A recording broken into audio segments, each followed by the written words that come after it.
dimos tiempo para que los demás pudieran ingresar. Vamos a estar transmitiendo también el evento a través de la página de la ética de la escucha.unidades.com en Facebook. Allí pueden encontrar también la transmisión en vivo de esta y de otras conferencias, en caso de que no puedan estar en todas durante la mañana. Y algo muy importante que les recomiendo y es, por favor, si alguien no se ha registrado, es muy importante que lo hagan porque, y si es externo también a la universidad, que lo haga por lo que le van a pedir siempre la escarapela para poder empezar. Aunque es autoadhesiva, yo recomendaría más bien que no la separen, sino que la carguen con ustedes porque no fue la mejor idea que fuera autoadhesiva. Quiero preguntarles si las sillas que están libres acá están libres. Hay algunas personas que están por acá. Acá hay una, acá hay otra, acá hay otra y hay otra.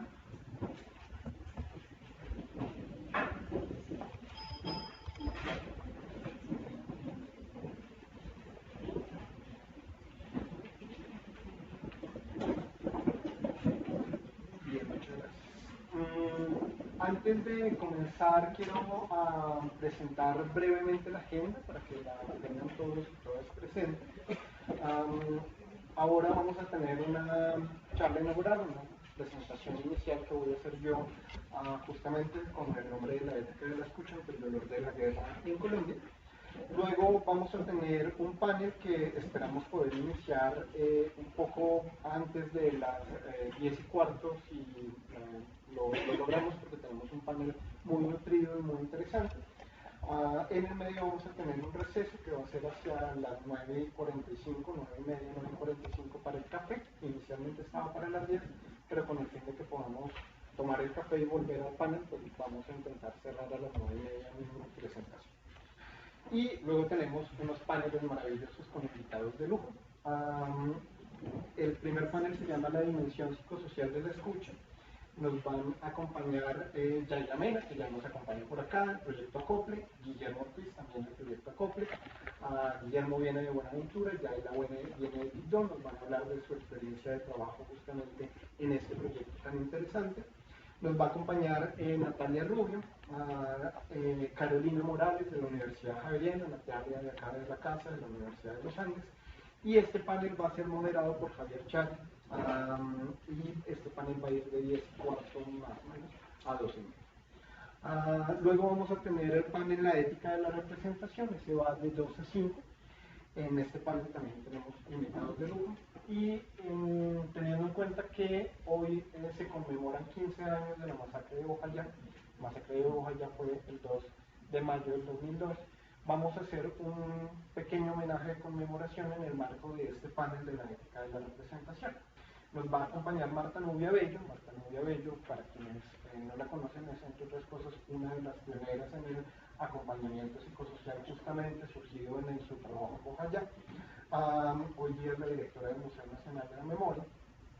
Marta Nubia va a estar acompañándonos junto con Luz Elena Incapié, de acá de la universidad, Mariana Londoño, también de aquí de la universidad, Felipe Vergara, que es el director de la obra Aquilele, una obra que se hace justamente a través de un proceso investigativo para honrar o conmemorar, honrar a las víctimas de la masacre de Bojayá. Y nos va a acompañar también Aurora Casier, una cantadora del Pacífico colombiano que nos va a explicar un poco el sentido que tiene la música en los procesos de transformación de experiencias de dolor y sufrimiento y el rol que justamente tiene los alabados en las comunidades del Pacífico. Y nos va a acompañar también con algunos cantos, por supuesto. Mañana, en la jornada de la mañana, vamos a tener la conferencia central que va a estar a cargo del doctor Steven Reiser, que nos va a acompañar de 8 a 10 de la mañana, inicialmente en su conferencia central. La conferencia central se llama Ética, Tortura y Psicología. Esta conferencia no va a ser en esta aula, sino en el aula de enfrente, justo un poquito hacia allá, que es el auditorio Lleras, es más grande que este salón, afortunadamente.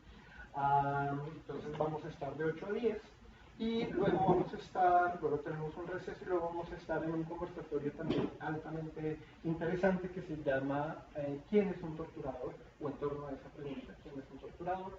Y vamos a discutir fundamentalmente con el doctor Steven Reisner, con el doctor Fabio Rubianos, conmigo, y vamos a ser moderados este conversatorio por Marta Ruiz, periodista de la revista Semana. En la tarde de ese miércoles vamos a tener un panel también muy interesante que se llama Por una ética del duelo.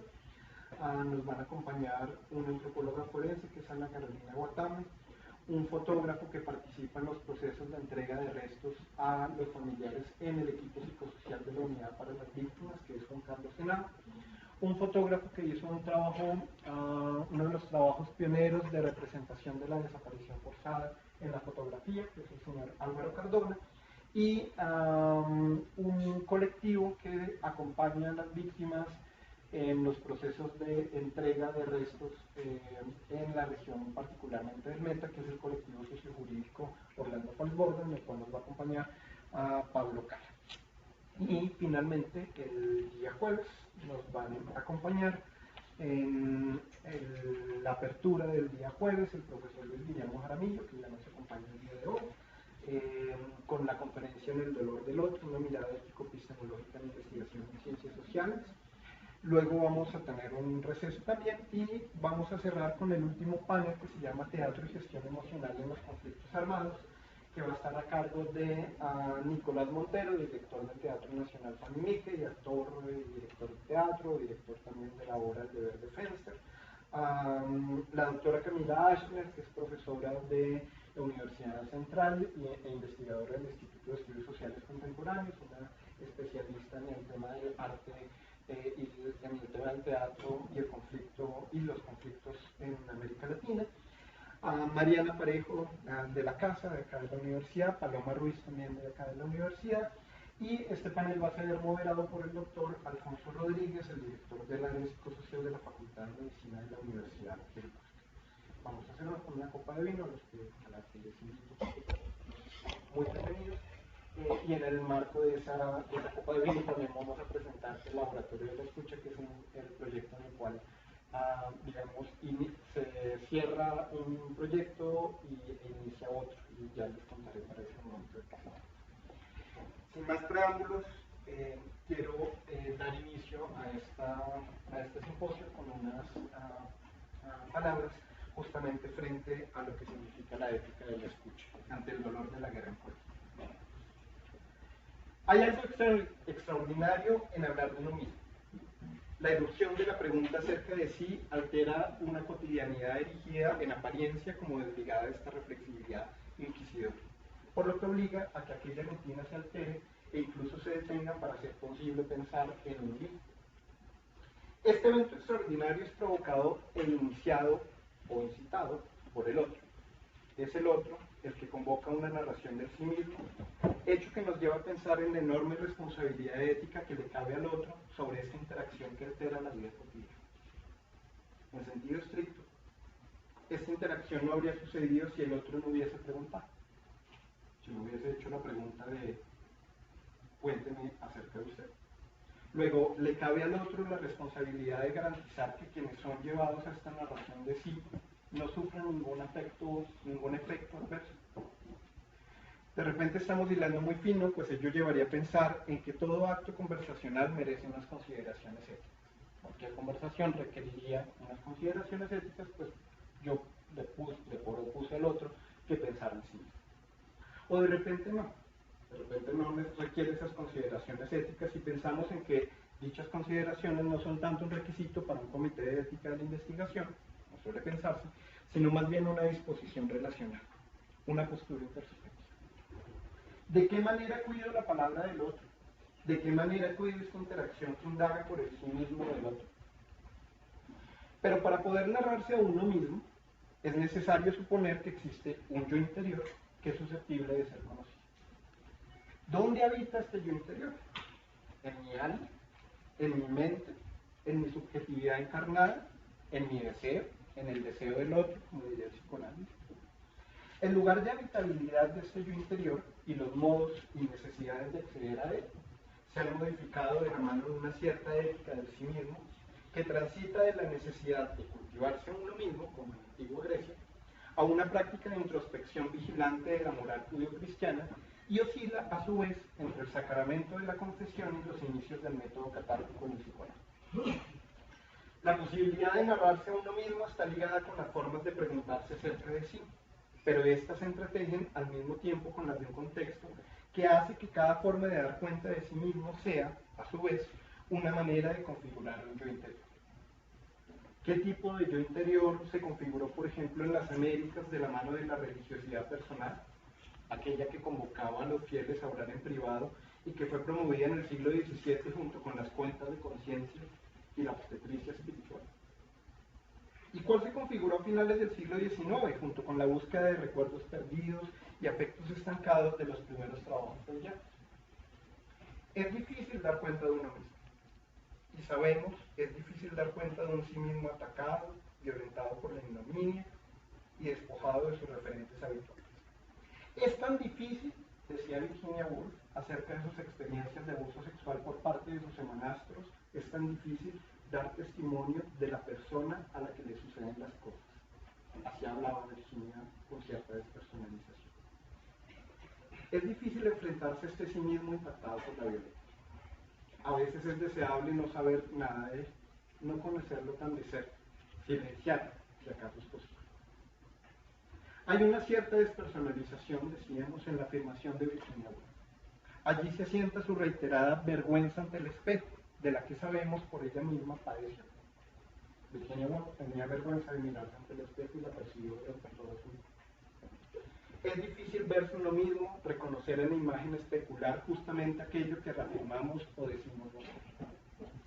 Pero también es difícil justamente acceder a ese ámbito de sí mismo forjado con violencia, atacado o humillado. Pues dar testimonio de la persona a la que le suceden las cosas, como decía Virginia Woolf, supone visitar un ámbito de la experiencia que aparece distante de sí. Aquel que pregunta por esas cosas que sucedieron puede ser este sí mismo que se interroga ante un espejo o que es interpelado por la pregunta de otro. Permítanme explicar un momento esta afirmación. En algunas ocasiones creemos que la pregunta por el yo violentado, por el yo que ha sufrido, es solamente la pregunta que viene de un otro que pregunta a un otro que responde. Pero a veces ese otro es el sí mismo del que ha sufrido. Es el que ha sufrido el que se tiene que preguntar, fundamentalmente, por cómo ha sufrido y quién es ese otro que ha sufrido. Y eso implica mirar una parte de sí mismo, mirarlo ante un espejo con cierta vergüenza. Hace ya varios años empecé a preguntarme por quién es el otro que pregunta por esas cosas que sucedieron. Y me encontré con que ese otro que pregunta estaba desdibujado, oscurecido y encubierto. En algunos casos por la técnica y por el método de indagación, y en otros por las estrategias narrativas construidas para dar cuenta de las experiencias de dolor y sufrimiento provocadas por la guerra y la violencia política. Como he señalado en otras ocasiones, muchas de las narrativas construidas en torno a la violencia política en Colombia se han erigido como un contrapeso a las versiones oficiales y hegemónicas que han tendido a ocultar la existencia efectiva de las violaciones a los derechos humanos en el país. Sin embargo, esto ha tenido dos efectos particulares en el contexto colombiano. Por un lado, si bien se ganó en visibilización y en denuncias, se terminó por recrear una cierta necesidad de hacer reconocible el daño. Es lo que he llamado como una narrativa sobre la efectividad del daño, que refiere justamente a aquellas formas de dar cuenta de la violencia, haciendo palpable su existencia, justamente para desvirtuar a quienes dicen que esto nunca pasó.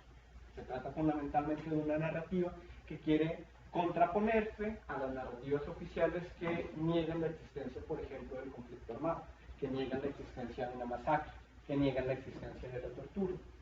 Pero estas narrativas, como decía, recrean fundamentalmente el daño. Son narraciones, en el sentido más amplio de la palabra, descarnadas, centradas en lo que la violencia quiso hacer del otro.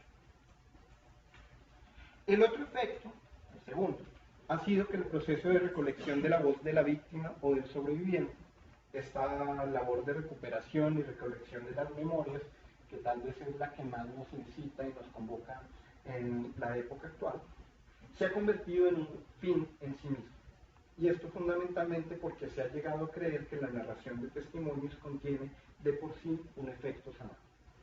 Se cree que situar a la persona ante un escenario de narración, recolectar sus memorias, es en sí mismo reparador, lo cual no es del todo negativo y tampoco es falso. En efecto, una gran parte de las personas se siente realmente mejor después de poder narrar lo que les ha sucedido. El problema es que la gran mayoría de las personas lo narran no para cerrar y terminar allí, sino todo lo contrario, para abrir y empezar un proceso de reparación integral. Yo doy mi testimonio esperando justicia, yo doy mi testimonio esperando confrontar con la versión del otro. Pero, dado el contexto actual, lo que quiero reiterar fundamentalmente es que nos hemos encontrado ante unas narrativas que, o por un lado, se centran fundamentalmente en la denuncia, en esto que llamamos la efectividad del daño, o por el otro lado se sientan fundamentalmente, o se basan fundamentalmente en la recolección de memorias, justamente creyendo que poner en palabras le permite a la gente sentirse mejor. Ahora bien, ni las denuncias descarnadas, las de la efectividad del daño, ni la recolección de testimonios, las de las iniciativas de memoria, son problemáticas en sí mismas, salvo cuando se logra entrever que este tipo de narrativas han contribuido con seguridad, y me imagino que puedo afirmarlo con toda seguridad, sin pretender, a encubrir el sujeto que se sitúa ante el dolor de los demás. Al privilegiar el registro de la denuncia y el testimonio de la víctima, poco o nada se sabe del sujeto de la escucha que pregunta, indaga o entrevista sobre estos hechos. El sujeto situado ante el dolor de los demás aparecería, a lo sumo, como parte del dispositivo de registro del hecho violento.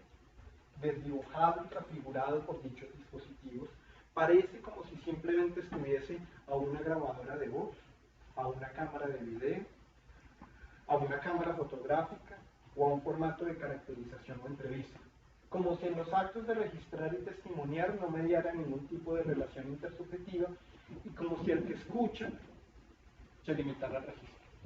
Pareciera que incluso fuera simplemente una extensión de la grabadora o de la cámara fotográfica. Poco nada sabemos del otro que escucha. Solo sabemos que escucha y que seguramente tuvo que estar ahí para producir esa voz que luego podemos escuchar o conocer del otro que escucha.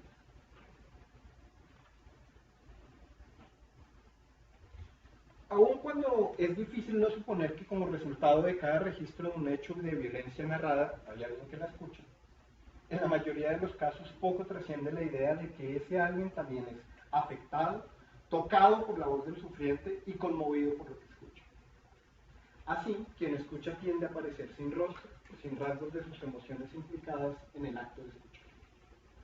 En este proceso de traducción de la experiencia del sufriente al dato de la denuncia o al testimonio escrito, pareciera desconocerse entonces la trama de relaciones intersubjetivas que hacen posible la enunciación del sobreviviente o de la víctima, de manera tal que se termina por borrar de la escena a quien está situado ante el dolor del otro, presentándose como un ente que se limitaría desde el distanciamiento a registrar el sufrimiento.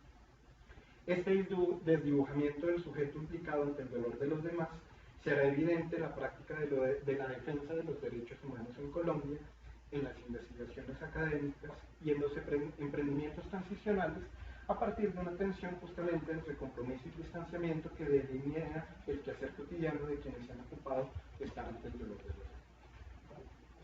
Quien está ante el dolor de los demás se desdibuja en nombre de una ciencia, de una disciplina o de un saber que supuestamente hablarían a través de él, bajo lo que se podría denominar como una lógica mística, es decir, la de un sujeto que se profesa entregado, pero por ello mismo capturado, incluso ofrecido sacrificialmente y al mismo tiempo borrado por el saber y la verdad en nombre de las cuales ama. En este caso, el sujeto que está ante el dolor de los demás se representaría como un mero instrumento a través del cual hablan los derechos humanos, o habla la institución, o habla el derecho, o habla el protocolo, o habla la técnica. También bajo esta lógica mística, entre la intimidad del dolor y el sufrimiento de las víctimas y los actos de hacerlos públicos o de representarlos, Quien se sitúa ante la palabra del sufriente, es decir, quien solicita la palabra o el testimonio, tiende a aparecer solamente como un vehículo de transmisión o de repente, ya lo sumo, también como un amplificador de la voz del otro. En cualquiera de los casos, quien está ante el dolor de los demás aparece como si se borrara en nombre de un marco epistémico frente al cual se muestra tan solo como un instrumento. La explicación de esta lógica mística se emparenta, por supuesto, con la de la tradición del pensamiento moderno en Occidente, que dio origen a la idea de un conocimiento distanciado de sí mismo, es decir, cuya posibilidad de pensamiento solo se da en virtud de una toma de distancia respecto de sí, pero también por una suerte de narrativa heroica que emerge como parte del compromiso que conlleva la defensa de los derechos humanos o el interés, hasta hace poco bastante raro, en la investigación académica en torno al conflicto armado. Aquel que se narra como defensor de derechos humanos y no es un ataque a su postura, o aquel que se narra como investigador académico comprometido con los temas del conflicto armado, y tampoco es un ataque a su postura, se narra sacrificialmente. Y esto es bastante problemático, y creo que trasciende desde la década de los 70 hasta hoy la manera como nos hemos relacionado con las experiencias de dolor. Quien se sitúa ante esa experiencia del sufriente, sea defensor de derechos humanos o investigador comprometido con los temas del conflicto armado, dispuesto a conocer ese horror, tiende a presentarse a sí mismo entre bastidores, como un actor indispensable, pero al mismo tiempo innecesaria o incómodamente protagonista. Se trata desde este punto de vista de un sujeto que en virtud del contexto en el que se inscribe su trabajo, se le insta casi que indiscutiblemente al compromiso activo, y en donde cualquier viso de toma de distancia puede ser interpretada como la ausencia de acción, la falta de compromiso. No sea tan protagonista. Los protagonistas son las víctimas, es el dolor del otro, no es usted. Lo cual no está nada mal. Pero justamente este sujeto aparece distanciado de la relación que construye con el otro, en tanto que se muestra como un ente de registro del dolor de los demás solamente. Es así como activistas, investigadores, jueces, fotógrafos, periodistas, fiscales, forenses, profesionales de la salud mental, acompañantes de comunidades, entre otros, que se han situado de algún modo ante el dolor de la violencia política y la guerra en Colombia, si se quiere, que se han situado de algún modo en un estar ahí ante la experiencia del sufriente, han tendido a quedar subsumidos y desdibujados en la comprensión sobre justamente la violencia política y la guerra. Y estos son algunos de los sujetos a los que valdría la pena preguntarles acerca del lugar que ocupan en esta relación. Sin embargo, ha habido varios esfuerzos por hacer aparecer en escena a este sujeto situado ante el dolor del otro. Una gran parte de estos trabajos que intentan hacer aparecer en escena el sujeto situado ante el dolor de los demás se ha sustentado en un emergente campo de investigación, tal vez ya no tan emergente, tiene alrededor de 30 años, que busca caracterizar el nivel de daño que padecen quienes están ante las experiencias de sufrimiento, basados en la idea de que dicho sufrimiento de alguna manera se transfiere como resultado de la relación intersubjetiva que se teje en la producción de los testimonios, las entrevistas, la terapia psicológica u otros escenarios de escucha o registro de experiencias de victimización. Este tipo de trabajo se puede entender bajo lo que se podría denominar como la lógica del contagio. Okay.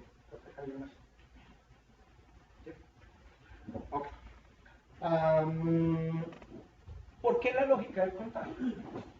Han ido emergiendo cada vez con más fuerza conceptos como trauma vicario, trauma por compasión, trauma secundario, agotamiento empático, síndrome de estrés por empatía, crecimiento vicario postraumático, burnout, agotamiento emocional e incluso el mismo ya reconocido y reiterado lugar común para nombrar la experiencia de víctimas y sobrevivientes, el trastorno de estrés postraumático. Esto no está nada mal. Es bueno reconocer que quien está situado ante el dolor de los demás también es susceptible de sufrir por escuchar el dolor del otro.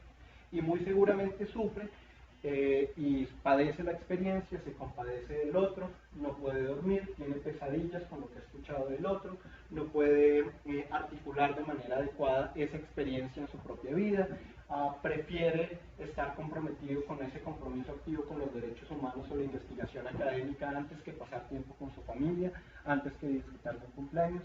Cada fiesta y reunión en la que asiste es un tema reiterado hablando de las masacres y de las violencias que ha conocido todo el tiempo, y esto sin duda es una señal de agotamiento emocional. Sin embargo, Lo que quiero rescatar un poco de todo esto es que esto parte fundamentalmente de una lógica que es la lógica del contagio, la lógica de que escuchar estas experiencias de alguna manera me contagian del dolor del otro. Como se puede entrever, este intento por rescatar al sujeto implicado en la escucha del sufrimiento termina por enmarcarse en la misma narrativa sobre la efectividad del daño que he reseñado en torno a las experiencias de las víctimas, por lo que del mismo modo desdibuja la experiencia subjetiva y la reduce al padecimiento contagiado. Ahora bien, hay otras perspectivas. Estas otras perspectivas han intentado mirar críticamente esta forma de caracterización de la experiencia de quienes escuchan o registran el dolor del otro, proponiendo conceptos como altruismo nacido del sufrimiento, o uno casi local, muy colombiano, o relativamente colombiano, propuesto por un colombiano, como el de resiliencia vital. Estos conceptos son interesantes y relevantes, pero de algún modo mantienen la idea de que si bien ya no es el daño el que se contagia, es la fortaleza de la sobrevivencia o de la capacidad de supervivencia la que de algún modo se transfiere en la relación intersubjetiva. Es decir, la gente ya no se contagia del dolor del otro, sino que también, por la misma lógica, se puede contagiar de su capacidad de resistencia, de su coraje ante la adversidad, de su capacidad de hacer frente a situaciones dolorosas, lo cual es interesante.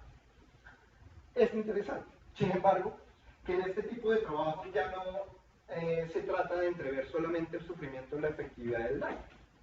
Sin embargo, se trata de ver cómo el otro que escucha o registra estas experiencias también se contagia de la capacidad de resistencia y de la fortaleza psíquica del sobreviviente. Esto es válido y relevante. Pero en estos casos se mantiene la idea de que el contenido emocional de la experiencia circula en una sola vía, la que va desde el sufriente resiliente hacia quien lo escucha.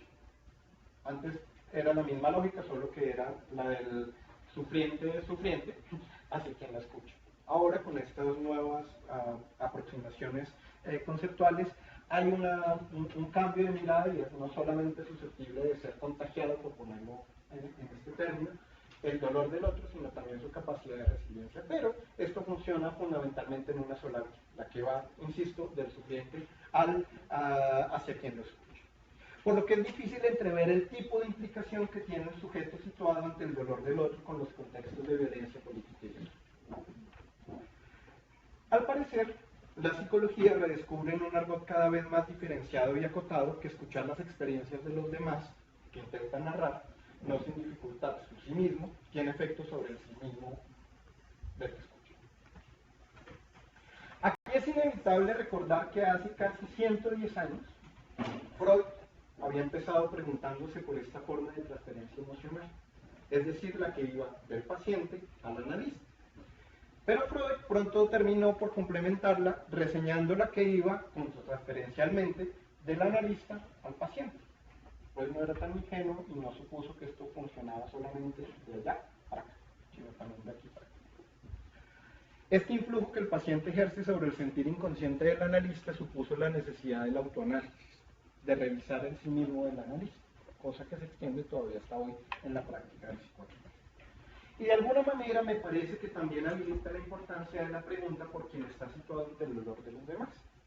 Ya no solo como receptor del dolor del otro, o de su capacidad de resistencia, o de su resiliencia, sino como un sujeto implicado en el contexto de violencia y guerra que produjo este dolor. No es un sujeto externo. Es por esto que hace 3 años empezamos con un grupo de entusiastas estudiantes, muchas de las cuales están acá hoy también ya como ponentes, a preguntarnos por este sujeto situado ante el dolor provocado por la guerra y la violencia política en Colombia. Este sujeto que revisitaba su yo interior en cada experiencia de dolor que escuchaba o representaba. Este sujeto que era mucho más que emociones contagiadas en el acto de escuchar. Situado, confrontado, controvertido, movilizado, paralizado, pero implicado. A casi 170 personas, 170 entre psicólogas, psiquiatras, trabajadoras sociales, fotógrafos, fotoperiodistas, periodistas, antropólogas forenses, actores y actrices de teatro, investigadores académicos y líderes comunitarios. Les preguntamos por lo obvio. ¿Cómo hacen para escuchar, registrar y representar las experiencias de dolor y sufrimiento provocadas por el conflicto armado colombiano? ¿Cómo hacen para poder gestionar en su propia vida el dolor del otro que escuchan, registran y representan? ¿Cómo evitan estas experiencias de sufrimiento? ¿Son visitantes o residentes de estas experiencias? Y les preguntamos esto intentando conocer no si tenían trauma vicario o trauma secundario o resiliencia vicaria, sino fundamentalmente nos interesaba saber cómo hacen lo que hacen o cómo hicieron lo que hicieron en su momento. ¿Qué nos han respondido? Está haciendo alrededor de 160 personas que entrevistamos. Para quienes trabajan en estos ámbitos, su labor se entiende como una opción de vida, como un compromiso con las víctimas o con el contexto, e incluso también como un acto sacrificial, en el sentido judeocristiano del término. Soy capaz de entregar mi vida por este caso. Las formas de relacionamiento con el otro transitan en una dialéctica entre el compromiso y el distanciamiento que hace posible acercarse al otro, ser invadido por el otro, invadir al otro, y negociar encuentros entre la vida cotidiana del otro y la de sí mismo. Pero al mismo tiempo obligan al reconocimiento de los propios límites. Preguntarse, por ejemplo, ¿qué no soy capaz de hacer? ¿Hasta dónde llega mi involucramiento? Saberse cercano, reconocerse involucrado, ser acogido por el otro y al mismo tiempo saberse extraño y distante. Allí parece emerger una suerte de paradoja emocional. Para poder hablar con el otro, para poder conocer su historia, se hizo necesario un proceso previo de construcción de confianza que habilitó la hospitalidad y la acogida. Pero se sabe siempre que no se es el otro, yo no soy el otro. Y ante la inminencia de un hecho violento, ante la presencia de un actor armado, allí se acentúa el estatus de ser visitante, de no ser el otro. Y al mismo tiempo se instala de forma angustiante la sensación de poderse ir para protegerse, pero saber que el otro se queda y dolerse ante esta injusticia. Yo me voy y me puedo ir, ¿y por qué el otro se tiene que quedar? Pero también hay un alto grado de implicación que hace que la mayoría de las personas entrevistadas hayan tenido también experiencias de violencia política en su propia vida. También son sujetos de amenaza, también han visto morir a sus amigos haciendo su trabajo. De otra parte, de la cercanía y la distancia que se traza en estos escenarios emerge una construcción dialógica en torno a las maneras de gestionar o representar el hecho violento. Los ámbitos disciplinares más clásicos empiezan a ser entretejidos por los sentidos comunitarios y se afianza la dimensión política del conocimiento. Desde este escenario, los profesionales entrevistados dan cuenta de un conocimiento transformador, de un saber hacer con el otro que evidencia, sin la necesidad de referentes teóricos en 2 volúmenes, de la pertinencia de trazar puentes para la construcción de saberes. En la mayoría de las personas entrevistadas, la escucha del dolor del otro aparece como un escenario de transformación y acción social, pero también como un punto de inflexión de la propia vida en la que una particular historia de dolor y sufrimiento, entre tantas que se han conocido, por diversas razones signa la experiencia vital, marca un antes y un después. Todos, absolutamente todos los entrevistados nos refirieron una historia que marcó un antes y un después, y no necesariamente fue la primera. Son historias que a pesar de haber sido escuchadas 10, 15 o 20 años atrás, aún conmueven y arrancan lágrimas al narrador. Pero también hacen un nudo en la garganta en nosotros los que oficiamos en este caso de entrevistadores.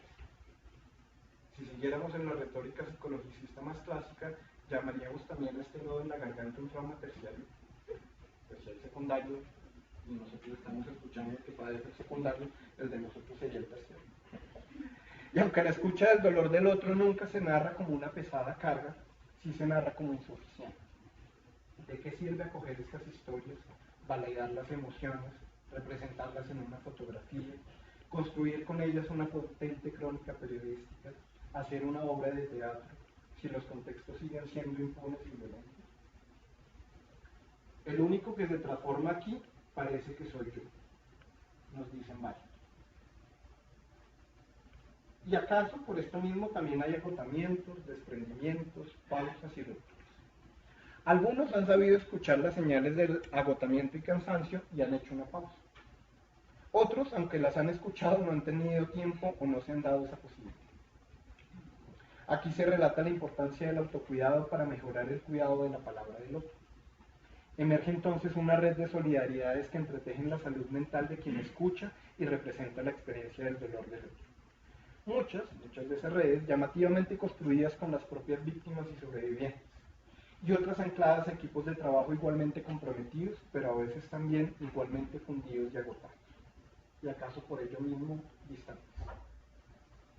Pero en todos los entrevistados, hay un aprendizaje sobre lo que implica estar ante el dolor de los demás.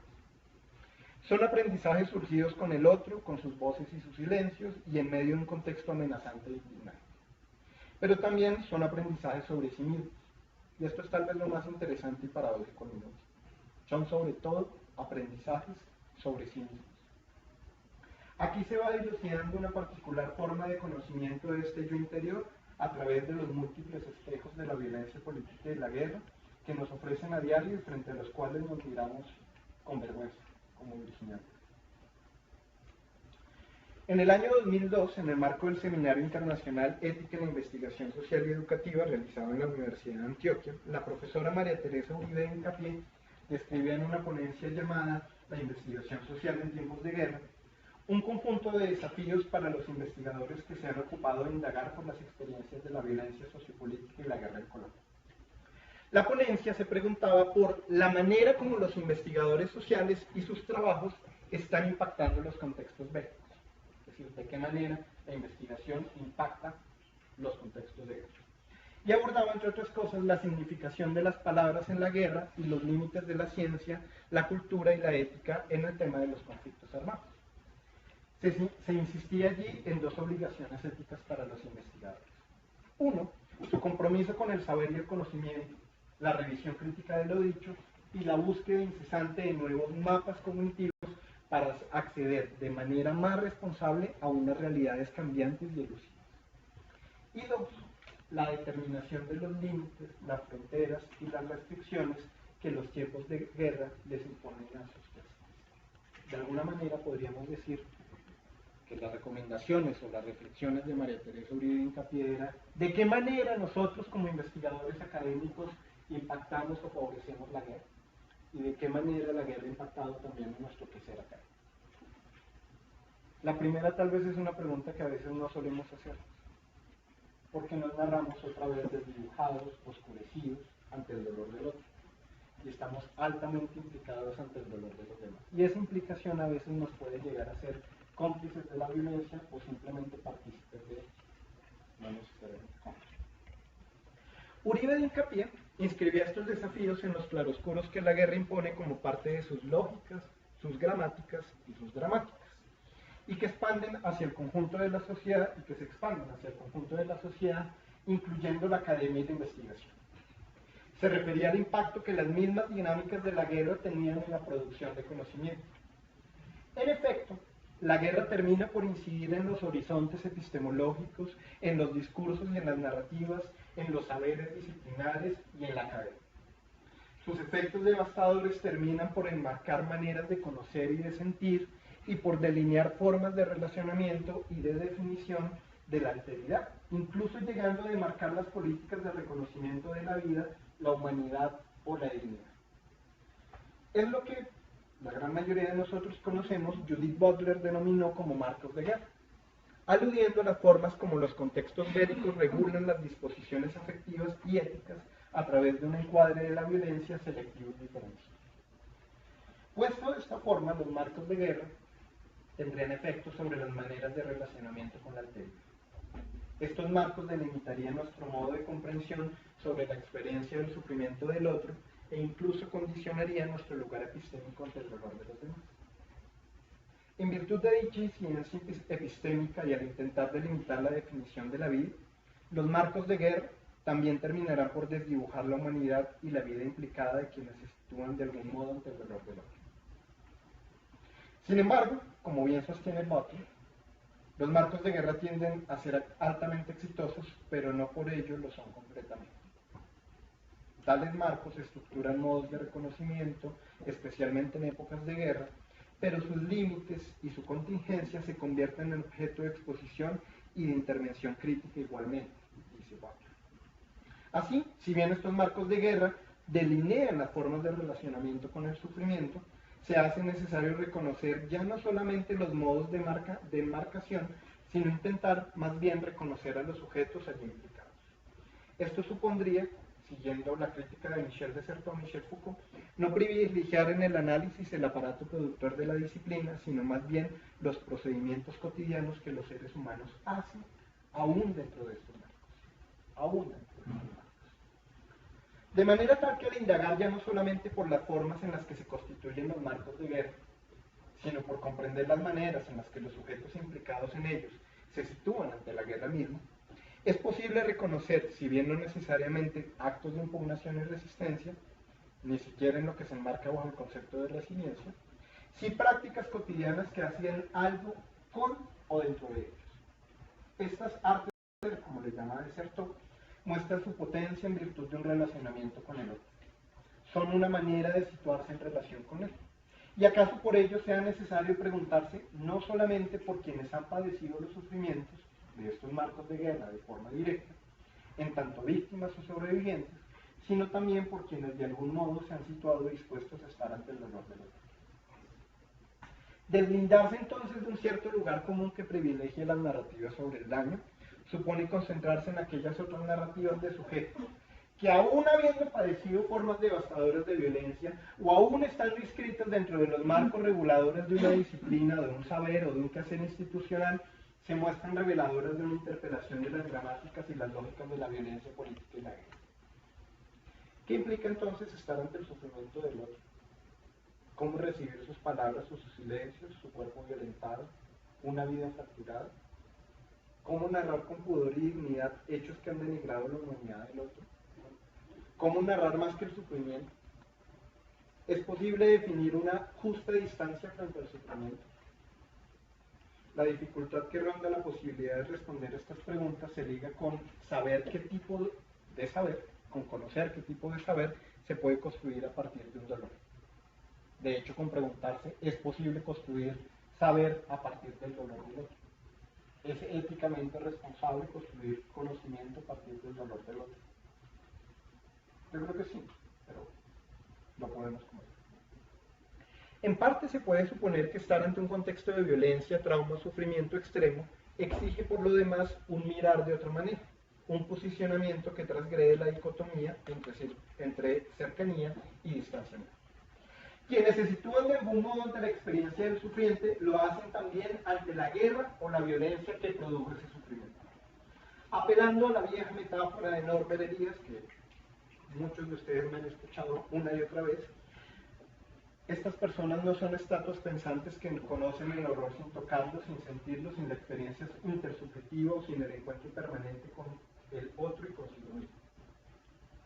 No conocen la violencia, ni la estudian, ni se convierten en analistas, intérpretes o expertos desde la distancia, sin tocarlo, sin que los toque, sin abrazarlo, sin que les queme las entrañas cada tanto. Pero tampoco sin sentir que algo de sus juicios o de su razón, incluso de su propio saber, termina implicado en el mismo sinsentido de la guerra, en el campo de batalla, en la tortura o en la desaparición. Incluso también, y esto es muy problemático, generando bajo la misma retórica de la guerra, daños colaterales, echando a perderse a todos, diría un profesor mío de la Universidad Nacional. Echando a perderse a todos. La preocupación por quien se sitúa ante el dolor de los demás puede ser leída a partir de una ruptura de la dicotomía tradicional que existe entre los acercamientos a la violencia y al dolor desde la academia y desde el activismo. A la primera, a la academia, se le atribuye una clásica preocupación epistemológica sobre la cual buscaría solamente entender estos fenómenos y explicarlos, mientras que a la segunda, a partir de una postura humanitaria, al activismo se le arroga la misión de ayudar a crear un cambio en esta realidad interviniendo. Se trata desde luego de una dicotomía que remarca la tensión que he señalado muchas veces entre compromiso y distanciamiento y que supone que quien se involucra con el contexto no podría hacer un análisis razonado y que quien interpreta y analiza el contexto solo lo podría hacer a partir de una toma de distancia reflexiva. Sin embargo, como lo argumentó el propio Norbert Elias, esta dicotomía es una ilusión. Es una ilusión que trascendió y sigue trascendiendo en las ciencias sociales. El compromiso no supone la imposibilidad de la reflexión, ni el distanciamiento es evidencia de la falta de compromiso. Y esto es en parte lo que nos han narrado las personas que hemos entrevistado. Desde esta perspectiva es posible preguntarse por quién está ante el dolor de los demás. Dicha pregunta supone interrogarse por las motivaciones, por los miedos, por los posicionamientos éticos y políticos ante el dolor provocado por los contextos de guerra y violencia política. Y por supuesto, por la tensión de los impactos de estos contextos en la propia vida.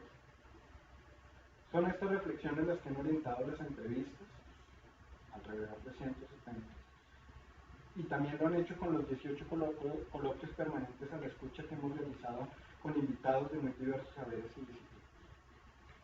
Y orientan también el presente simposio al que los invito a participar gustosamente. Muchas gracias.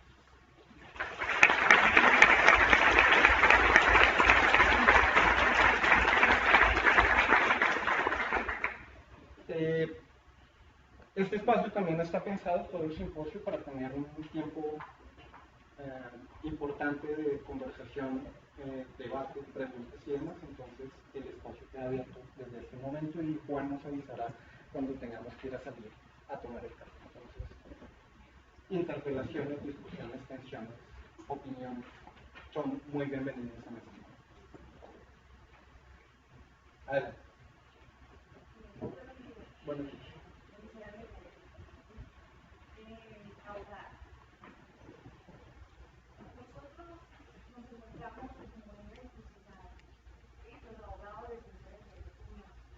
Cuando sabemos que tenemos que resguardar ese testimonio, esa historia que tiene la víctima, ¿cómo nosotros hemos evaluado? ¿Cómo hacer que eso no tenga tanto impacto? Partiendo de la importancia que tiene la historia en el proceso. Que no tenga tanto impacto en quién. ¿Resguardarla? No entiendo muy bien. ¿Cómo hacer? Sí, nosotros vemos cómo son entrevistados, ¿sí? Sabemos y entendemos que no es suficiente, lo que pero ¿cómo hacer para lograr ese objetivo de tener ese testimonio, esa prueba, donde se tiene sin hacer un impacto psicológico a la comunidad? Gracias por tu pregunta. Yo creo que aquí parte fundamentalmente lo que significa pensar en ese otro situante del dolor de los demás. Porque normalmente es desestimado, o sea, al final no importa si eres tú, Elizabeth, o si es un abogado que antes trabajaba como abogado comercial. ¿Sí? Al final no importa. Lo que importa es obtener la entrevista. Y esto pasa en el escenario del derecho, pero también aparece en el escenario académico. Al final no importa quién haga la entrevista, cualquiera puede hacer una entrevista, eso es lo de menos. Pero no, justamente no. Justamente lo que hemos aprendido escuchando personas que llevan muchos años con una experiencia significativa en estos temas, es que se hace necesario pensar cada vez más en el otro que pregunta. ¿Cuáles son las habilidades que tiene para fortalecer sus estrategias para preguntar? Para pensar en el cuidado del otro, para pensar en el cuidado de sí. Yo he trabajado, en el pasado trabajé mucho tiempo con abogados justamente haciendo procesos de entrenamiento en habilidades psicosociales. La gran mayoría de abogados, honestamente yo les enseñaba las cosas que para mí eran las más obvias, las más sencillas, acerca del cuidado del otro. Ellos me decían, a mí nadie me enseñó nunca esto, pensar en cómo hacer una entrevista, en qué hacer cuando la persona empieza a llorar, porque yo me desespero y además necesito el testimonio de la persona. Y entonces lo que hago es, o me molesto porque la persona empezó a llorar, ay, pero otra vez empezó a llorar y yo con este afán además tengo que entrevistar 10 personas más. Y su narración además es profundamente desestructurada, entonces empiezo a sospechar de la veracidad de lo que me está contando. En vez de entender que su desestructuración narrativa responde también a la dimensión del hecho. Y eso incluso lo puedo usar como parte de armar el proceso o de armar la demanda. Y es el impacto que tiene incluso en narrar. Descubrir esto para un abogado a mí me llamaba la atención, que era, al parecer, algo extraño, por lo menos para este Pero era muy interesante para mí reconocer que justamente pensar en el otro que pregunta, pensar en el otro que hace estas entrevistas, pasa por aumentar sus habilidades para entrevistar sin que sea psicólogo. No es el terapeuta del otro. No es, no es quien le va a resolver sus problemas emocionales. Tampoco el psicólogo lo es. Pero esto pasa también incluso por el investigador académico. ¿Qué habilidades le estamos entregando a los estudiantes de esta carrera o de otra carrera, de psicología o de derecho, para que sea capaz de hacer estas preguntas? Y para que piensen lo que implica hacer estas preguntas para el otro, y para que se piense también lo que implica estar situado ante las experiencias de dolor y sufrimiento. ¿Sí? Estas preguntas, digamos que pocas veces las revisamos o las revisamos, y pocas veces nos preocupamos por entrenar.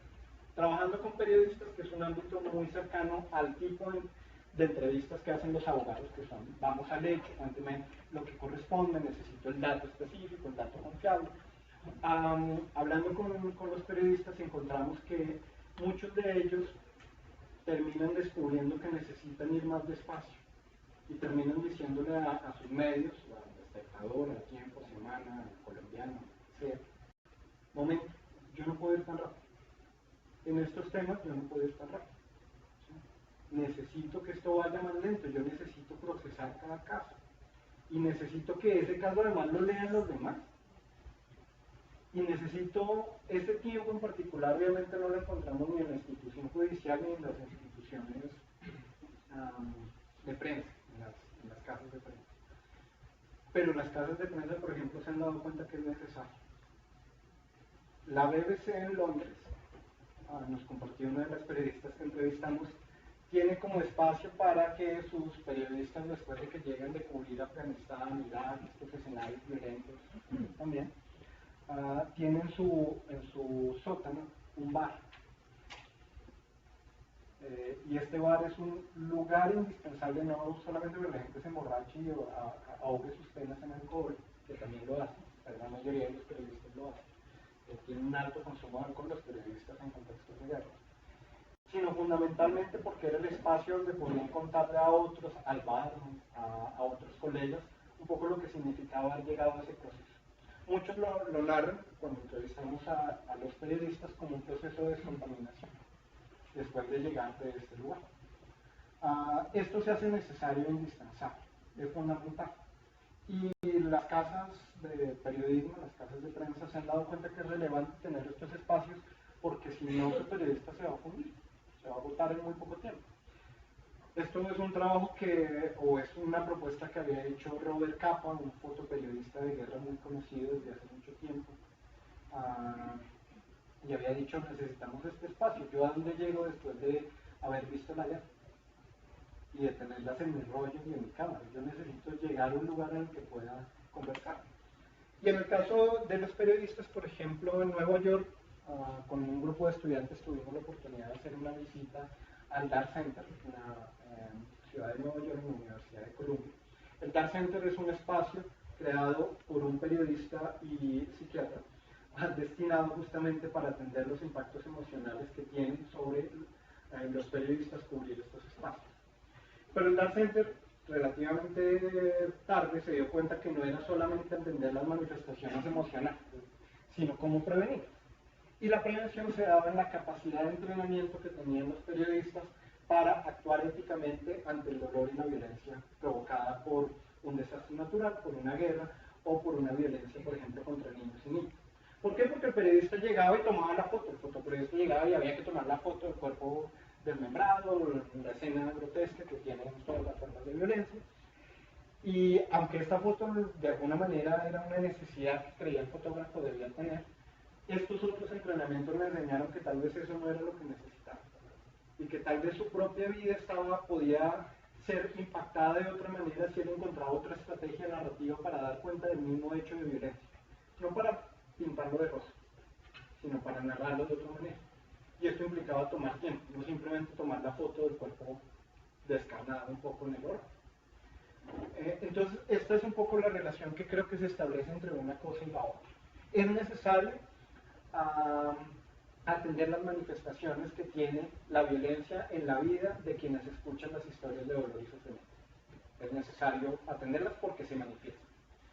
Pero una manera para disminuir el impacto que tienen estas formas de violencia sobre la vida del otro que escucha, es entrenarlo en habilidades adecuadas para preguntar y sobre todo para narrar y representar ese hecho de dolor y sufrimiento de otro modo. Esa es la representación, a mi modo de ver, donde cabe el mayor impacto.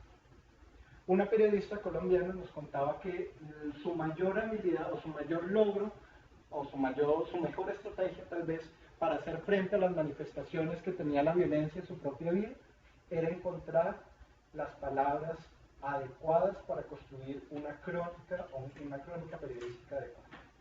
Esto no pasa en el derecho, porque el derecho tiene un canon. Esto tampoco pasa en la psicología, que tiene otro canon muy estructurado. Por ejemplo, en la psicología forense, quienes trabajan como peritos forenses saben que es muy difícil encontrar una estructura narrativa de otro modo. ¿Por qué? Porque la estructura institucional es la que demanda una manera de narrar.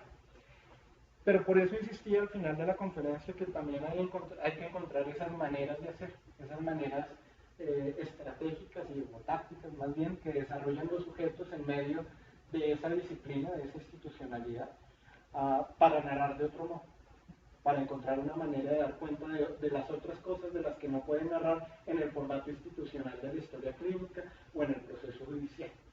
¿Cuántos procesos judiciales encuentran una narrativa poética para narrar la historia de sus víctimas? Pues muy seguramente ninguno.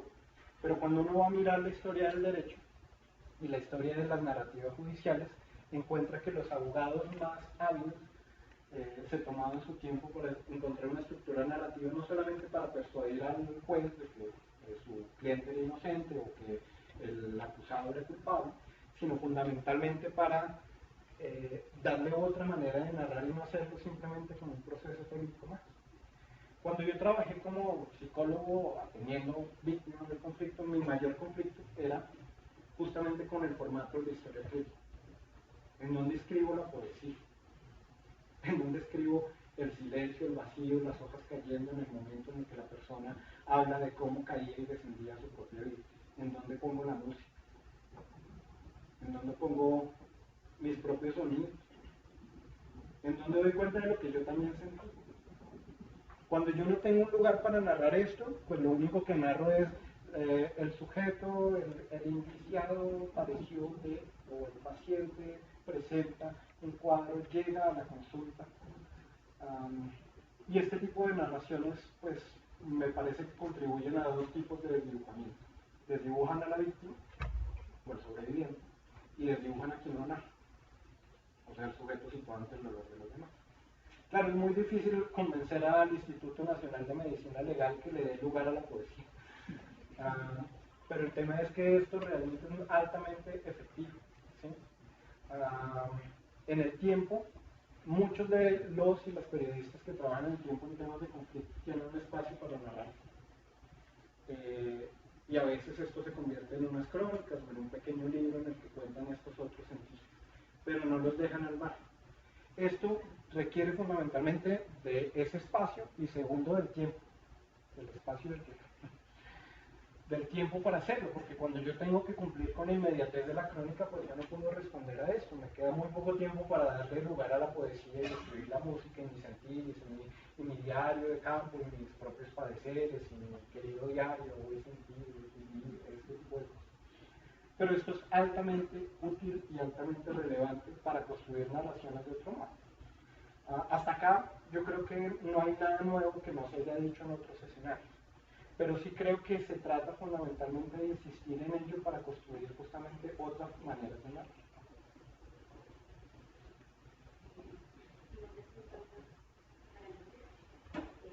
No somos parientes. No. Todo estaba planeado, Constanza me primo a hacer una pregunta en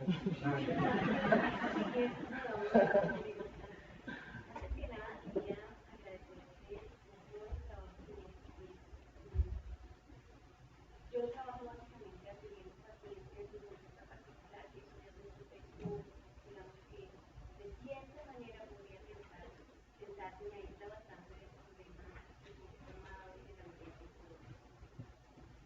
Sin embargo, siempre me he preguntado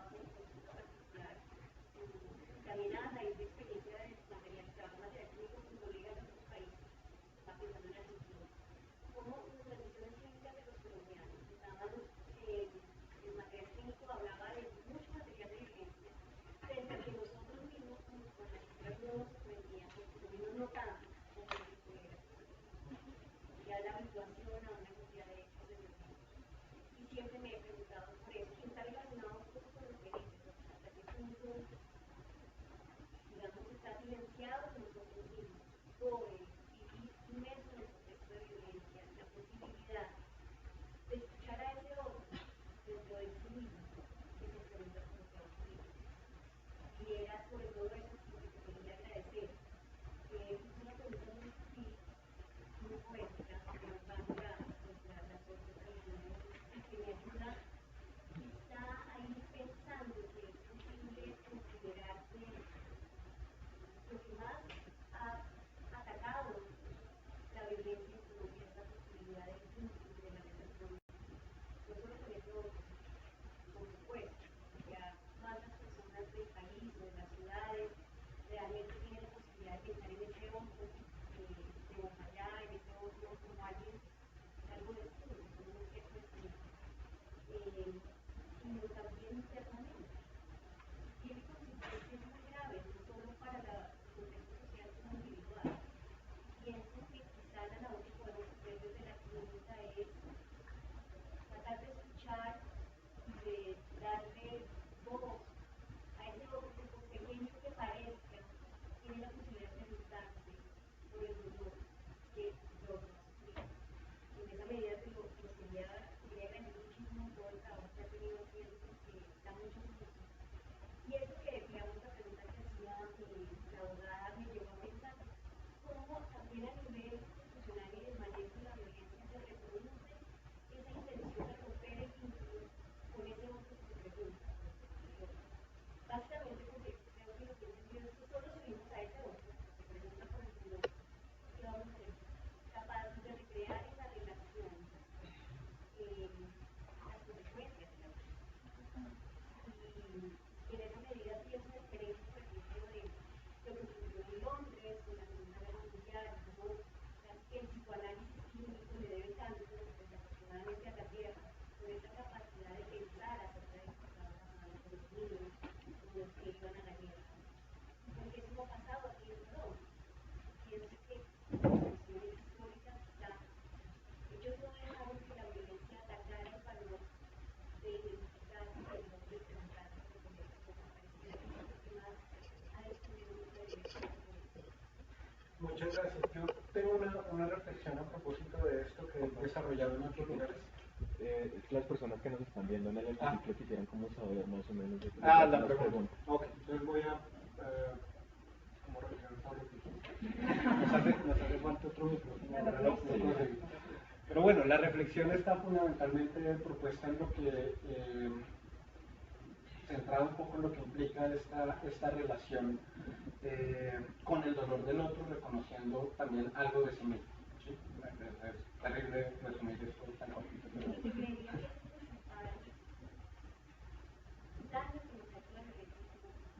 Y que tú creerías que es el principal daño que ha hecho la violencia en Colombia. Estoy así como un eco. Sí, yo tengo una reflexión al respecto y creo que la he hecho en otras ocasiones. Entre otras cosas, justamente por una invitación que Guillermo me hizo a la Universidad de Cauca hace ya algún tiempo. Yo creo que es muy difícil reconocerse en el otro, pero creo que lo que se trata aquí es de saberse o de poderse reconocer en el escenario del conflicto armado colombiano. Y eso es lo que me parece que ha pasado de manera reiterada y es un intento de sacarse de tajo de la experiencia de la guerra. Diciendo, yo lo pongo siempre en una imagen, que es este comercial de televisión, le preguntamos a los jóvenes colombianos qué pensaban acerca del conflicto, y hay una chica que tiene cara de que estudia en la Universidad de los Andes, y otra chica que vivió la guerra que también tiene cara de que estudia en la Universidad de los Andes. Pero ambas narran historias diferentes. Una cuenta, a mí la guerra no me ha tocado, yo la he visto por televisión, yo no he visto nada, a mí eso no me ha tocado. Y la otra cuenta, a mí pues la guerra me tocó, mataron a mi papá, me desplazaron, me cuentan unas historias muy vinculadas a luego se preguntan, ¿les podría pasar algo peor? Sí, que a ti no te importe, luego las chicas se abrazan y uno se conmueve desde el comercial de televisión. Pero para mí siempre me ha parecido extraña la postura de la chica que dice, yo la guerra nunca la sentí, yo solo la he visto por televisión. Porque esa es una manera de desdibujamiento del sujeto implicado ante el dolor de los demás, aun si es un simple espectador de la televisión colombiana. ¿Sí? Aún si la ve a través del otro, aún si la lee a través de la mente. Esta chica que dice, a mí la guerra no me ha tocado, miente, por decirlo de alguna manera. En realidad no miente, es la manera de narrar su propia experiencia. Pero esa experiencia que se narra con yo no tengo nada que ver con esto está ligada profundamente o estrechamente con la posibilidad de sacarse de tajo de ese lugar. Yo no tengo nada que ver acá, esto no me corresponde, yo solo la vi por televisión, yo vi unas cuantas imágenes, a mi familia no le ha pasado nada afortunadamente, le doy gracias a la vida porque a mí no me tocó, al que le tocó fue a los otros. Y aunque es cierto que a los otros los tocó de otro modo, a esta otra persona que narra que no la tocó, también la tocó. Y el tema es cómo logramos revisitar nuestra historia, nuestro álbum familiar y nuestras propias historias para darnos de cuenta de cómo nos tocó. Porque cuando decimos que no nos tocó, empezamos a hacer las preguntas. Ven, pero tú no estuviste presente, o tu papá no estuvo presente en las elecciones del 90. ¿Sí? Cuando me mataron los 5 candidatos presidenciales. O sea, tú no, nada, o sea, ni siquiera tenías como ganas de votar por uno de ellos. Era por galán. No tenías fe en galán, una cosa así. No lloraste y te sentiste que el mundo se te rompía a pedazos y que el país ya no tenía sentido cuando mataron a Jaime Garzón. ¿Sí? O sea, es muy difícil que uno no pueda estar de alguna manera vinculado. Claro, no es lo mismo, no son las mismas historias de la otra niña, pero hay un intento de dibujarse y de sacarse de todo diciendo es que a mí la guerra no me ha tocado, yo no tengo nada que ver con esto. Yo creo que en la medida en que seamos capaces de narrarnos como parte de esa historia y no sacarnos de tajo, entonces podemos reconocer que el sujeto situado ante el dolor de los demás, aún el que la ve por televisión, aún el que la ve, la escuchó en las noticias, tiene algo que ver, está implicado. ¿Sí? Y esa implicación puede ser a veces una implicación de complicidad, o esa implicación a veces puede ser una forma de victimización, o esa implicación a veces, no, puede ser cualquiera de esas, oscila entre ellos. Yo creo que de lo que se trata fundamentalmente entonces, como tú muy bien decías, era de reconocer, justamente si queremos completar el escenario, se trata de reconocer a ese otro sujeto que está situado ante el dolor del otro. El nuevo proyecto que vamos a empezar a trabajar ahora tiene que ver ya no con las experiencias de profesionales, ya no de fotógrafos, periodistas, etcétera, aunque nos falta un grupo que es el de los abogados que no hemos completado todavía. Pero el otro grupo del que me quiero ocupar es de la gente que no tiene ningún vínculo activo con la violencia. Es decir, no es un profesional que le interesa la violencia. Y me interesa saber cómo se sitúan ante el dolor del otro, por lo que vieron en televisión, por lo que escucharon, y cómo se narran y por qué se narran de la manera en que se narran. Y esa narración implica revisitar el sí mismo. El sí mismo de repente aparece con vergüenza porque, como le ha pasado a muchos de los estudiantes que están aquí, cuando hacen esa visita a la historia familiar o al álbum de familia, se encuentran unas historias de dolor y sufrimiento que no se imaginaban que estaban presentes en su historia familiar, o de ellos mismos, o de recuerdos que habían quedado paralizados. Yo empecé haciendo una investigación sobre torturas ya hace 7 años, que hice esa investigación, que empecé a hacer, 8 años. Y cuando empecé me pregunté, ¿y yo por qué estoy investigando sobre tortura en Colombia? ¿Yo qué tengo que ver con la tortura? ¿Es solamente mi goce perverso y morboso por saber cómo el otro sufre? Y entonces tenía una imagen que daba vueltas todo el tiempo en mi cabeza. Y era la imagen de yo sentado en la casa, en la mesa de mis padres, comiendo, cenando, y mi papá hablando de un amigo que acababa de irse, que acababa de dejar la casa y de visitarlo, diciéndole, contándome a ese amigo, uy, ese man vivió las torturas. ¿Sí? Ahí es donde lo ve, a él lo acusaron de tener unas armas guardadas y lo llevaron por allá al Cantón Norte a torturar. Y esa imagen nunca salió de mi cabeza, porque siempre me imaginé cómo era posible que una persona estuviera acusada de eso, hubiese vivido la tortura y ahora llegara a hacer chistes a mi casa. Eso me parecía como que no cuadraba, esa imagen siempre me persiguió. Pero eso implicó revisitar la historia familiar. Y revisitándola pues encontré un montón de huecos, vacíos, silencios, pero sobre todo implicaciones mías y de mi familia ante la experiencia de los conflictos armados colombianos. Sí, ya para cerrar, finalmente es bidireccional, es decir, no solo afecta el destino de la sociedad colombiana, sino que la incapacidad para relacionarse y pensar la violencia del contexto colombiano afecta el destino individual de cada uno de los colombianos. Ya como para cerrar,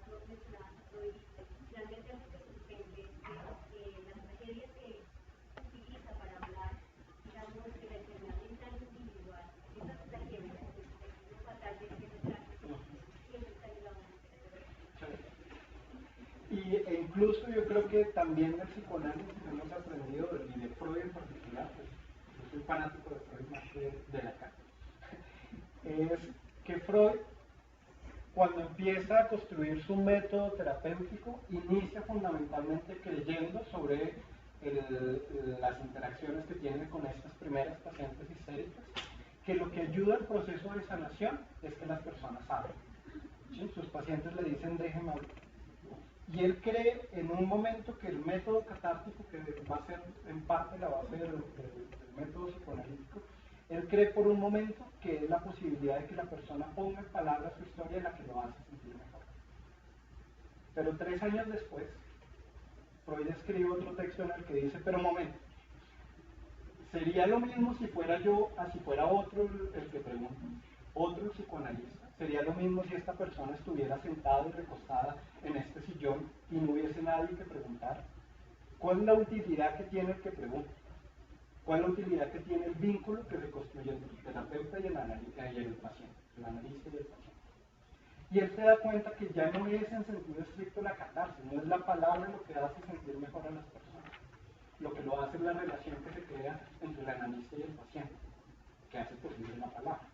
Pero en esa relación entonces, Freud cada vez que lo leo y lo releo me vuelve a sorprender porque me permite encontrar a un sujeto o a un ser humano que está de alguna manera relevando o dándole relevancia a la importancia que tiene el otro de la escucha. Esto no tiene sentido sin el otro de la escucha. Y por eso para mí también es tan fundamental pensar en por qué Freud encontró en ejemplos y en casos y en situaciones ejemplos que le permitían entender ya no el contexto de violencia solamente, sino el contexto relacional que se construye con el otro. Y eso para mí es tremendamente potente. ¿Sí? Yo quiero preguntar, mi nombre es Yaina, sobreviviente de esta guerra en Colombia. Vamos a poner esto mientras. Yo quiero preguntar, de acuerdo a lo que usted decía, que hay que tener en cuenta a esa persona que nos escucha, que nos está viendo, pero también en lo que leía decía de que como cuando van a hacer como una entrevista a una víctima, es como que fuera una grabadora, como que no tuviera sentido, la persona que está ahí no cuenta. Entonces, ¿cómo hacer para que los funcionarios públicos, especialmente los de la unidad de víctimas, entiendan todo este proceso y ellos también comprendan como esa ética de la escucha, esa realidad que tienen al frente, que están con una persona que sufrió, que vivió la guerra y que no lo revictimicen más? Desde este campo, ¿cómo hacer para que ellos entiendan eso? Muchas gracias por la pregunta. Sí, yo creo que pues este es el reto, fundamentalmente. Cuando les decía que vamos a hacer la presentación del laboratorio de la escucha es un poco con esta finalidad. ¿Cómo hacemos para garantizar que quienes son los primeros escuchas de las víctimas del conflicto armado colombiano puedan entender esta dimensión que tiene, ¿sí? Su rol? ¿Cómo hacemos para quienes toman por primera vez una declaración no pasen por esta, o que a quienes toman por primera vez una declaración no pasen por este proceso en el que hay un sujeto que parece que no siente y que parece una grabadora? Esto se da para mí con entrenamiento, no hay otra posibilidad. ¿Sí? ¿Por qué? Porque nuestras carreras no han formado en esto, afortunadamente. La carrera de psicología no forma adecuadamente en estas herramientas. Y hay que formar entonces mejor a nuestros estudiantes, porque muchas de estas personas son profesionales. Y los que ya están formados y son profesionales, pues toca volverlos a formar o darles herramientas adicionales para hacerlo. Y creo que esta es un poco la finalidad de lo que vamos a hacer en el laboratorio de la escucha. Justamente por la experiencia que tienen ustedes en el proyecto de acopio, ustedes se han dado cuenta de la relevancia que tiene ser formado en habilidades para escuchar al otro. El que no se gana con un taller, se gana con un proceso formativo reiterado y logrado en el tiempo. Creo que justamente se trata de eso. Tenemos espacio, creo que para una última pregunta. ¿Sí? No veo un micrófono. No. Es para que te escuchen los que transmiten.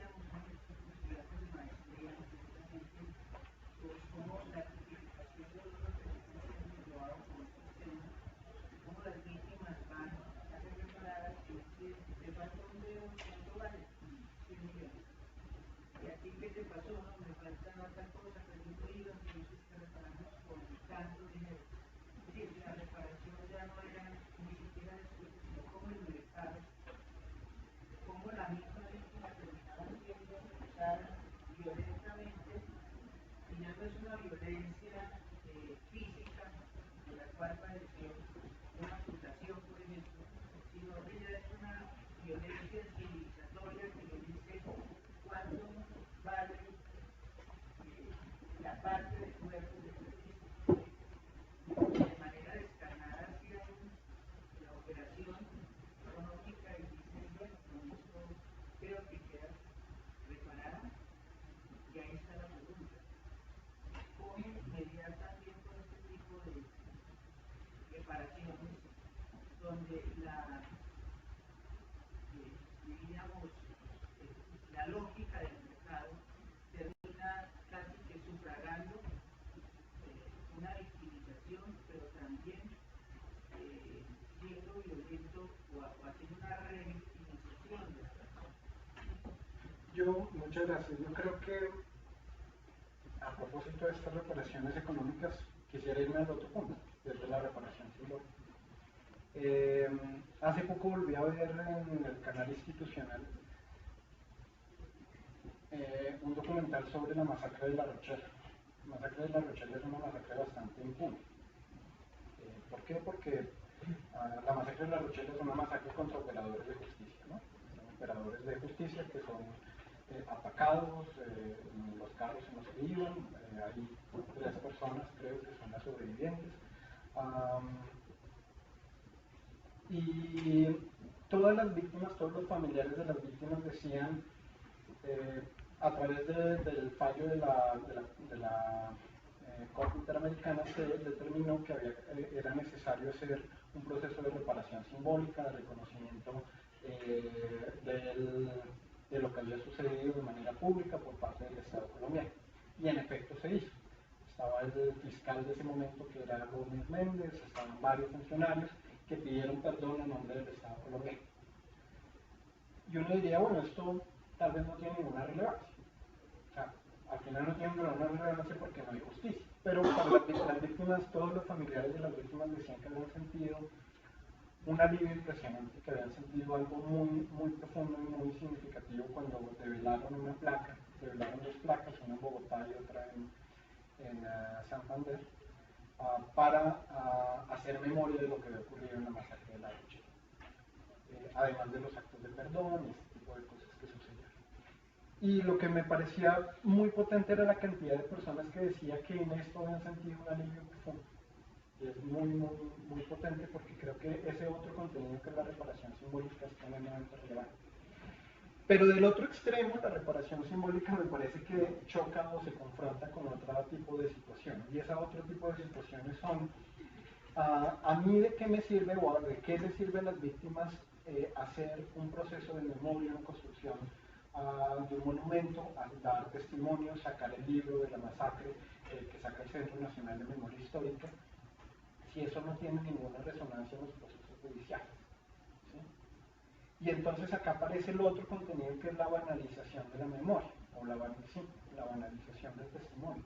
Porque en ese testimonio se pierde toda su fuerza y su potencia, ¿sí?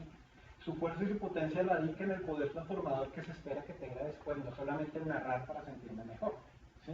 La fuerza del monumento está, como dirían los argentinos, en escrachar públicamente al que lo cometió, como la placa que había en el Palacio de Justicia a propósito de Plazas Vega que retirar, ¿sí? Que atribuía la responsabilidad. Una manera de hacer público que habían unos responsables que estaban situados. Y esto tiene un efecto poderoso. Pero ese efecto poderosísimo tiene una contracara, que es la banalización del testimonio del monumento. ¿A mí de qué me sirve narrar y narrar y narrar si no tengo nadie que me escuche? Volvemos otra vez al principio fundamental de la resonancia y del escucho. Yo necesito que ese testimonio, que se narra de una y otra vez de manera incesante en los textos, en las entrevistas, en las miles de proyectos de trabajo fotográficos, en el movimiento corporal de las víctimas, como en cuerpos gramaticales, cuerpos enterrados sobre la tierra para representar dentro de la tierra para representar la desaparición forzada. Esto puede tener una potencia relevante, una fuerza tremendamente grande, si solo si se logra que esto tenga resonancia en el aparato judicial, por ejemplo. ¿Sí? Claro, tiene una relevancia en sí mismo, pero la idea es que no tenga relevancia en sí mismo, no se puede volver un fin en sí mismo. Y esto pasa también un poco con la reparación económica. La reparación económica es una manera de verlo de Estado, usted sí tiene que meter la mano al bolsillo por esto que pasó. Y el tema es que se puede tasar, se puede cuantificar, pero no se da la plata tampoco. Entonces es lo mismo, es como muy simbólico, nos quedamos en el terreno de lo simbólico. ¿Sí? Necesitamos pasar a lo concreto de lo real, necesitamos la plata. Necesitamos el monumento y necesitamos la justicia. O sea, no puede quedarse un poco en esto porque mi sensación es que esto ha analizado tanto la escritura de los testimonios, las reparaciones simbólicas, que se ha cerrado y se ha vuelto un fin en sí mismo, que tiene un efecto reparador, lo tiene, pero no se espera que se cierre allí. A mí de que, digamos, hablando por ejemplo con los sobrevivientes de la masacre de Trujillo, decían, la primera vez que se lanzó el informe de Trujillo, el centro en ese momento del grupo de memoria histórica, como se llamaba en esa época, se lanzó en el Archivo General de la Nación, acompañado por la ICPJ. El informe lo presentaron los investigadores, María Victoria Uribe, estaban varias personas, estaban las personas de AFAVIT, que es la Asociación de Familiares de Trujillo, y se presentó el texto. Mucha gente aplaudió y dijo, muy bien, celebro que el Estado por primera vez diga esto públicamente a través de un informe, que es el informe de memoria histórica. Pero la pregunta de AFAVIT era, ¿y ahora qué? ¿Qué bien? ¿O qué continúa? Y era muy interesante ver la cara de las personas que habían hecho el informe. Y era como, no sé, o sea, no, creo que esto termina acá. ¿Sí? Confrontados ellos también con su propia realidad. Y es, ¿esto a dónde continúa? No, pues esto puede continuar porque a través del informe pueden pasar muchas cosas, claro, como todo. ¿Sí? Como resultado de la vida pueden pasar muchas cosas. Entonces, este es un poco para mí el punto. El punto es que esto tiene que tener un nivel de resonancia en otros lugares. Y esto obedece para mí fundamentalmente en el ámbito de la ética de la escucha. ¿Cómo hacemos para que haya efectivamente una resonancia en otros ámbitos que no sean solamente los de los mismos que atendemos, cuidamos, conocemos las historias del dolor de los demás? ¿Sí? Esto tiene que tener resonancia en otros ámbitos. Cuando usted logra hacer que el informe de memoria histórica tenga resonancia acá en la universidad, entonces tiene 20 u 80 estudiantes que se leyeron el informe y que en algún momento van a seguir con el de esos 80, uno o dos van a tener una pregunta reiterada frente a eso. Dos van a convertirse en ministros. Ojalá que eso tenga resonancia para ellos en algún momento. En el caso como más estereotipado, tipo universidades. Pero se trata justamente de que esto tenga resonancia. Si yo no lo saco de este ámbito y lo dejo en el ámbito de las conmemoraciones y los eventos, pues no. Pero ¿cómo hago para que ese otro esté dispuesto a escuchar lo que le pasó a las víctimas de Trujillo o a las de la Rochelle? Ahí tengo que crear otro tipo de dispositivos y pensarme más en el otro que escuche, en el otro que tal vez no le interesa, que solo ve la guerra o que dice que solo ve la guerra por televisión y que cuando la pasan cambia de canal. Pero esa es una postura para estar ante el dolor del otro, ¿sí? Que recrea, entre otras cosas, la del escape o la de... sí, la del escape, la de querer estar en otro lugar. ¿Sí? Yo quiero cambiar de canal no porque sea un maldito desinteresado por lo que pasa en este país, sino porque tengo una estrategia para sobrevivir en medio de esto tan horroroso y es escuchar otra cosa. Prefiero el partido de fútbol que la historia de la vida. Sí, y cómo no. ¿Sí? Y eso no me hace una peor persona, simplemente refleja la manera como nosotros gestionamos el dolor del otro de la guerra, el dolor provocado por la guerra. Estás que te hablas, entonces vamos con esta última y salimos. Es que usted decía ahí en su discurso que para que narre una historia si no estoy escuchada, pero veo que, según lo que dice el señor y lo que han hablado acá, sí se ha escuchado esa historia, pero se le ha dado una hacia lo económico más que hacia lo emocional. ¿Sí? Yo creo que eso no es escuchar esa historia. Por eso, ¿Sí? porque le ha dado ese simbolismo de solucionar una parte económica, porque tal vez lo que decía una señora allá atrás, no hay una vinculación en la relación con el otro, desde escuchar una emoción, porque pues una emoción siempre trae miedo, o sea, escuchar el dolor del otro no es fácil, es difícil darle una solución, entonces se ha ido más hacia la parte económica, como escuchar de una vez una historia de una señora que, no, entonces me han matado 3 hijos y me llamaron para darme 20 millones por cada hijo, ¿cierto? Entonces sí, pero ella seguía con su problema emocional no resuelto, ¿sí? Es cierto, y estoy completamente de acuerdo, pero también es cierto que también hay muchas personas a las que les ha llegado la reparación simbólica y están esperando la reparación económica. Y es muy doloroso ver una madre que se va a morir y todavía no le han dado el mínimo de dinero necesario para sobrevivir dignamente. Claro, yo me estoy yendo al otro lado un poco para decir, entiendo fundamentalmente, se trata también de esta otra dimensión que está trazada por lo emocional, pero lo emocional también a veces involucra lo económico y es una necesidad que hay que resolver de manera contundente. No, lo que quiero decir es que no puede ligar las dos cosas, tiene que ir juntas, porque por ejemplo en el caso cuando Pereira el terremoto, yo vivía allá, y entonces íbamos un grupo de psicólogos armenios y no, a uno no lo escuchan, escuchan una de la reparación económica, lo emocional, no, porque también como nosotros en la historia de nosotros, por la guerra, por todo, creemos que lo económico si lo tenemos respeto en lo otro. Sí. Y en realidad lo emocional es bien significativo. Hay una experiencia que voy a narrar brevemente para hacer el abrebocas del próximo panel.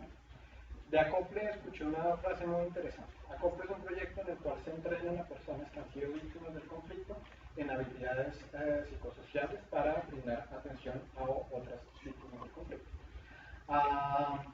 Resumir, ¿no? Es muy concreto, es más complejo. Y el entrenamiento que tienen es muy bueno en términos terapéuticos, una habilidad realmente muy buena, y que debo reconocer que es realmente impresionante y de eso vamos a hablar ahora. Pero una cosa que me decían justamente todos los integrantes de este proyecto era la importancia que tenía esta atención emocional previa a la entrega de la reparación económica. Que nos decían, muchas personas recibieron primero la reparación económica y luego recibieron la reparación emocional o la atención emocional.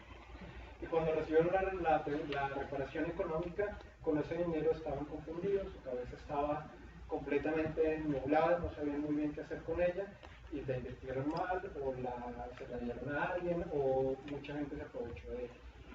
Ahora que han tenido un proceso de recuperación emocional, el panorama se vislumbra de un modo diferente.